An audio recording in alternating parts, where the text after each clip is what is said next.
Imagine waking up one morning to find everything, and I mean everything, painted green. No, you're not dreaming. It's St. Patrick's Day. Let's take a stroll down memory lane, shall we? Picture it, Ireland centuries ago, where the colour green was more than just a hue. It was a symbol of national pride, of rebellion, and of the lush landscapes that define the Emerald Isle. But how did this colour come to define St. Patrick's Day, you ask? Well, it's quite the tale. Initially, blue was the colour associated with St. Patrick. The shift to green began in the mid-18th century when the Irish soldiers wore green uniforms on March 17th to make a political statement. Their audacious display caught the public's attention, and soon green became the colour of choice for this festive day. Fast forward a few years, and the tradition of drowning the shamrock was born. After parades and celebrations, the Irish would drop a shamrock into their whiskey before drinking it all down. This quirky custom further cemented the association of green with St. Patrick's Day, given the shamrock's vibrant hue. And in the modern era, the green extravaganza has only grown. Iconic landmarks like the Sydney Opera House and the Leaning Tower of Pisa have been bathed in green light.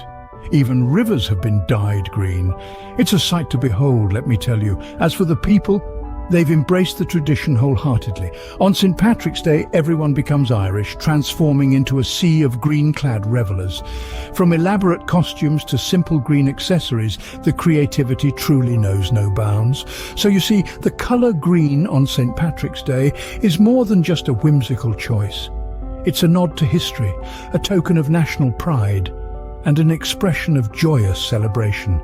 So the next time you see a green river or a green-clad individual on March 17th, you'll know it's not an alien invasion, it's just St. Patrick's Day.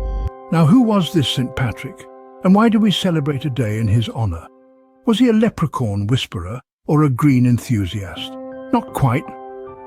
St. Patrick, the man behind the day, was not Irish, nor was he born with the name Patrick. Born around the late 4th century in Roman Britain, he was originally named Maiwin Succat. But don't be too surprised, as this wasn't the most shocking twist in his life. At the tender age of 16, he was kidnapped by Irish raiders and taken as a slave to Ireland. There, he spent 6 grueling years in captivity, during which he found solace in his faith, turning towards Christianity for comfort. After making a daring escape and returning to his homeland, he felt a divine call to return to the land of his captors. He studied Christian theology, adopted the name Patrick, and ventured back to Ireland, not with vengeance in his heart, but with a mission to spread Christianity. St. Patrick was a man with a knack for symbolism. He used the 3-leaved shamrock, a common plant in Ireland, to explain the concept of the Holy Trinity to the Irish. This simple yet powerful metaphor resonated with the people, helping them understand the complex idea of one God in 3 persons: the Father, the Son, and the Holy Spirit. So, how did this Roman British man end up as Ireland's patron saint? His relentless dedication to his mission, his ability to connect with the people, and his use of familiar symbols to convey his teachings had an enduring impact on Irish culture and spirituality.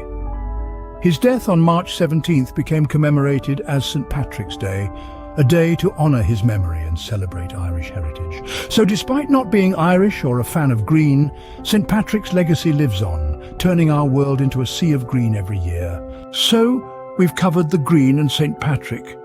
But what about these little men with pointy hats and a penchant for gold? Let's uncover the truth about leprechauns. Believe it or not, leprechauns have a rich history steeped in Irish folklore. The word leprechaun is derived from the Irish term Leprechauns, which loosely translates to small-bodied fellow. They are often depicted as small, elderly men dressed in green and wearing pointy hats. In Irish mythology, leprechauns are known as mischievous creatures who spend their time making shoes and hiding their pots of gold at the end of the rainbow.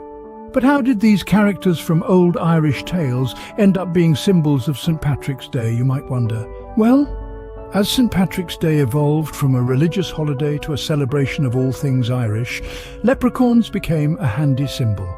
They embody the humour, cunning and whimsy often associated with Irish culture. But why pots of gold, you ask? Well, the gold is a bit of a metaphor. Leprechauns, as cobbler fairies, were thought to have amassed great wealth.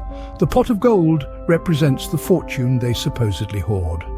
This myth was amplified by the age-old tales of hidden treasures in Ireland, often believed to be left by the Vikings. Interestingly, the association of leprechauns with St. Patrick's Day has more to do with American interpretations of the holiday than Irish traditions. In the United States, St. Patrick's Day celebrations often include fun and whimsical elements, and the leprechaun, with his playful demeanor and elusive pot of gold, fits right in. So, while the leprechaun we know today is more a product of modern interpretations than ancient folklore, his roots are firmly planted in Irish mythology. And let's be honest, who doesn't love the idea of a cheeky little man guarding a pot of gold at the end of a rainbow? So if you ever come across a leprechaun this St. Patrick's Day, remember, they might not have a pot of gold, but they sure make the day a lot more exciting. From leprechauns to parades, we've seen how St. Patrick's Day has evolved over the years. But what's a celebration without food, right? Let's dive into the culinary traditions of this festive day. Just as the leprechauns and the colour green have become an integral part of St. Patrick's Day, so too has the traditional Irish feast. And at the heart of this feast is a dish that has become synonymous with this day: corned beef and cabbage. While corned beef may not have been a staple in ancient Ireland, it has become a quintessential dish for St. Patrick's Day, particularly in the United States. Historically, beef was considered a luxury in Ireland and was not a common part of the diet for many working-class Irish folks. However, when Irish immigrants came to America, they found that beef was much more affordable. They began cooking beef in the same way they would have prepared their traditional bacon back home, by brining it in large grains of salt or corns of salt, hence the name corned beef. Paired with cabbage, a vegetable that was inexpensive and widely available, corned beef and cabbage became a hearty, affordable dish for Irish immigrants.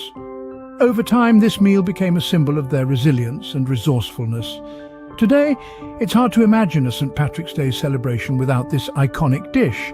So as you enjoy your corned beef and cabbage this St. Patrick's Day, remember that you're not just partaking in a meal, but a tradition that carries with it the rich history and heritage of the Irish diaspora. And what's more Irish than that? From a religious observance in Ireland to a global phenomenon, let's take a look at how St. Patrick's Day has evolved over the years.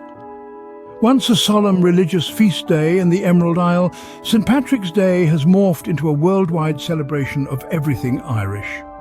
It's fascinating to see how this day, originally commemorating the patron saint of Ireland, has transcended geographical and cultural boundaries to become an international event. The first St. Patrick's Day parade didn't even take place in Ireland. It was in the heart of New York City in the mid-18th century, where Irish soldiers serving in the British Army marched to honour their saint. This set a precedent for future celebrations, and now cities across the globe host their own parades, complete with music, dancing and, of course, a sea of green. Speaking of green, one cannot overlook the Irish feasts that have become a significant part of this day. Corned beef and cabbage, shepherd's pie and Irish soda bread grace tables worldwide, turning this day into a culinary celebration of Irish culture.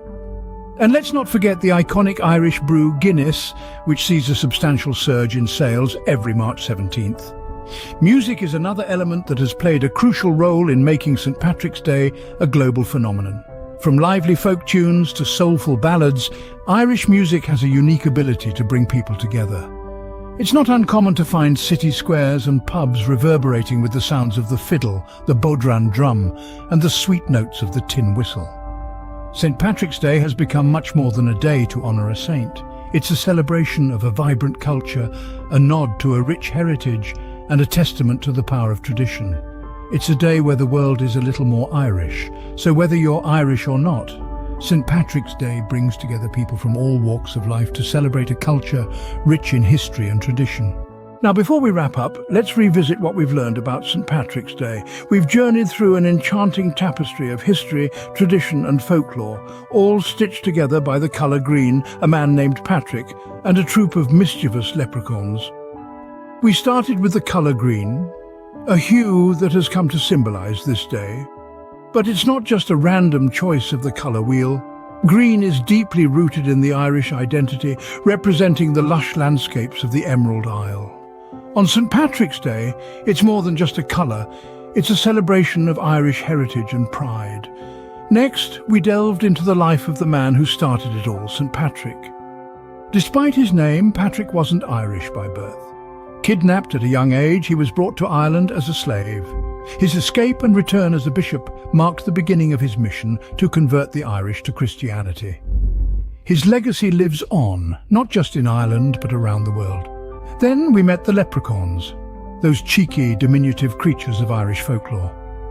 These spry beings are a big part of St. Patrick's Day, with their pots of gold and rainbow connections.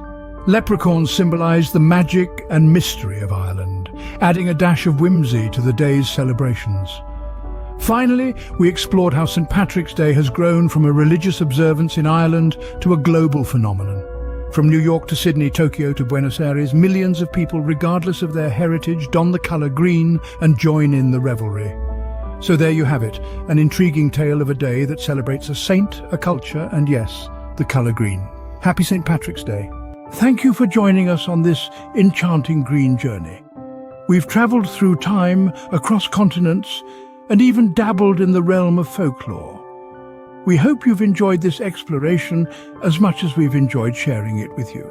If this video has added a dash of green to your day, given you a new perspective on St. Patrick's Day, or simply entertained you, please give it a thumbs up and share it with your friends and family. Let's spread the joy and knowledge. We'd also love to hear from you. Do you have a favourite St. Patrick's Day tradition or memory? Maybe a leprechaun story of your own? Join the conversation and leave a comment below. Your thoughts and experiences enrich our global community. If you found value in this video, we invite you to subscribe to our channel. We regularly upload videos on a variety of topics, all designed to inspire curiosity, provoke thought, and encourage exploration. Whether you're passionate about history, culture, travel, or simply learning something new, you'll find plenty to interest you here. Remember, every day is a good day to learn something new. Knowledge is a treasure, and unlike a leprechaun's pot of gold, it's one that we're always eager to share. So until our next journey together, stay curious, keep exploring, and let the spirit of St. Patrick's Day remind you that there's always a bit of magic to be found in the everyday. Happy St. Patrick's Day!